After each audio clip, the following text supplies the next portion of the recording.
Welcome back to my channel, guys. My name is Raggy Rog, and you are watching an ongoing series where I take all of the unique gens from Pokemon and I tell you my 6 favorite Pokemon from that game. Why 6? Because you can have 6 Pokemon at a time, so feasibly you could build an entire team out of my favorites. These favorites are going to be rated in terms of a general sense. It's not if they are the best competitively or aesthetically. I'm just going to be rating them for any old reason as to why they are my favorite Pokemon. Today's episode, we are going to be looking at the Pokemon of Gen 5. That is to say, all of the Pokemon that were introduced in Black and White. So, I'm going to say right now, Pokemon Black and White was not my favorite game to play. It actually took me a very long time to finish it because it bored me so much with its story. But that's neither here nor there. Something good that did come of this game was the Pokemon. And I'll add right now that a feature that I really appreciated from Black and White was that in the original Black and White, not Black and White 2, but in the original Black and White, you could only catch new Pokemon through the first leg of the game. You had to get to and beat the Elite Four now in order to catch any other Pokemon. And for me, up until this point, I had always kind of leaned on my favorites from Gen 1. So if I could catch a Scyther, I would catch a Scyther. If I could catch a Haunter, I would get one. But this game forced me to get out of my comfort zone. And now when I play through a Pokemon game, I make a point of trying new things, and I'm all the happier for it. So with that in mind, what are the 6 Pokemon that I like best from Gen 5 Black and White? Let's get into it. Front and center, probably my absolute most favorite Pokemon from Gen 5 is Caracosta. And I will add on top of that of all of the fossil Pokemon, Caracosta, for sure.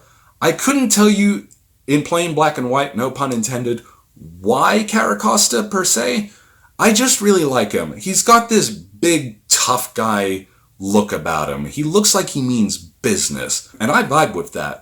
For sure. We liked Tortuga. Tortuga was a cool design. We liked that he was a turtle. And then he turned into just this beast. I really like Caracosta. Not gonna lie. Number 2, a Pokemon that I really liked using competitively was Throh. Throh, I definitely prefer Throh over Sock.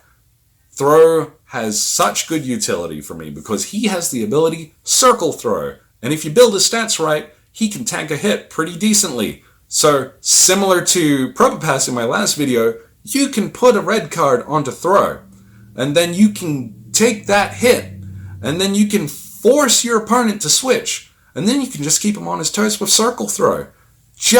They don't know what to do, and this has worked for me almost half the time.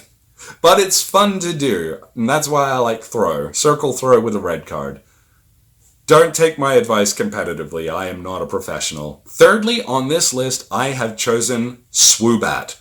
Swabat for me is not the be-all, end-all of Pokemon. In a broad, every Pokemon ever since, Swabat probably doesn't even make my top 20. But in that game, I loved Swabat. I had him on my team, and he just hit really hard, he was really fast. For all intents, he was just discount Crobat. But I liked him a lot. All of my good memories of Swabat literally just come from having him with me in my first ever playthrough of Pokemon White, and that worked for me. He did a good job. I wouldn't have swapped him for anything, honestly. Number 4 on this team is going to go to Crustle. Crustle, I like to refer to as Discount Shuckle. In a game that forced you to use different Pokemon from what you may have been used to, Crustle was a great option defensively. His typing was good, his stats were good, and overall, he was just really cute as well. And his design, very clever, just a big rock, big square rock. It was like a hermit crab, I love that. That's cute and clever, and we like cute and clever in the same vein. That's very good, we like Crustle. Crustle is a good Pokemon, you should use him sometime. Number 5 on this list is Mei Xiao. At this point, it's no secret that I have an affinity for fighting-type Pokemon. I already have Throh on this list alone. But Mei Xiao is one of the most notorious users of the move Fake Out, which is one of my favorite moves in the game. It's just a free hit, honestly. Mei Xiao is always a good option. He's got good stats. He's great in the meta. Even today, if you still want to use Mei Xiao this many gens in, I think it's still decently viable. I remember playing through Black and White, and even when you encounter Mienfoo, his preform, it's still kind of an issue. He's hard. He's not hard. Don't underestimate him. That's my point. My point is don't underestimate Mei Xiao or Mienfoo, but Mei Xiao for sure. He's the business. Lastly, on this list in 6th place, I have chosen Kofa Gragas. Kofa Gragas, for me, is one of the most clever executions of introducing a Ghost-type Pokemon. I like Ghost-type Pokemon, I always have, but usually it's just Haunted Candle, Haunted Pumpkin, Haunted insert random object. But in the case of Kofa Gragas, it was a rare instance of a Ghost-type not needing explanation. Him being a haunted sarcophagus, Egyptian sarcophagus, just makes sense. If you were to ask me what type a sarcophagus Pokemon is, obviously it's a ghost type, and we like that a lot.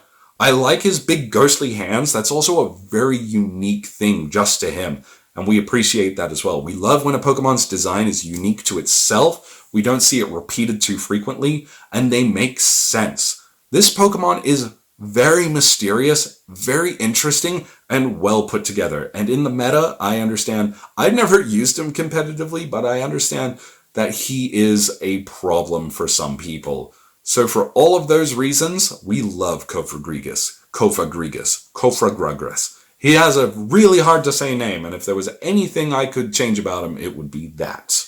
Anyways, that is my 6 favorite Pokemon from Gen 5, so Black and White. Please tell me in the comments which ones you agree with. Which Pokemon from Gen 5 were your favorites? I would really like to know. Anyways, if you enjoyed this content, which I'm sure you do, please give the video a like and subscribe to the channel. Hit the bell icon and then you don't have to miss out on future content ever again. And yeah, thank you very, very much for watching. My name is Raggy Rog, and until next time, you have a good one, eh?